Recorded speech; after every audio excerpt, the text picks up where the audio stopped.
Okay.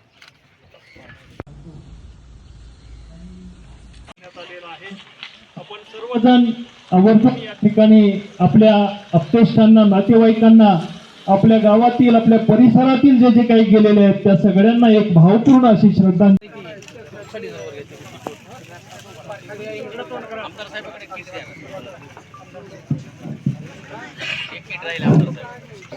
त्या नात्यांबद्दल ही श्रद्धांजली समिती त्यांच्याकडे दिल्यापूर्वी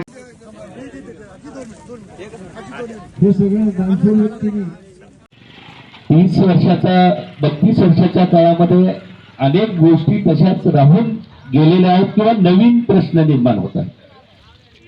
याच्या अगोदर आपलं सास्तूर गाव वसलेलं होतं जवळपास 10 एकर परिसरामध्ये असतं. आता त्याची विभागणी 50 एकर परिसरामध्ये झालेली, 100 एकर परिसरामध्ये. आणि त्यावेळेसच्या सोयी सुविधा आणि आत्ताच्या सोयी सुविधा याच्यामध्ये खूप मोठा तफावत आहे. निधी तेवढीच दिली जाते.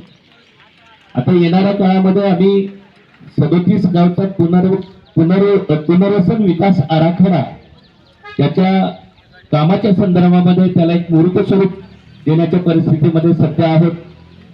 या 37 गावामध्ये ज्या भौतिक सुविधा आहेत, ज्या बेसिक आहेत, रस्ते आहेत, गटारी आहेत, पाणी पुरवठा योजना आहे, या सगळ्याचं पुन्हा एकदा नूतनीकरण करून ही गावं चांगल्या पद्धतीनं कसं सक्षम होतील याकडे आपण दिलेल्या जबाबदारीमुळे मी जाणीवपूर्वक लक्ष देणार आहे. मागच्या आठवड्यामध्ये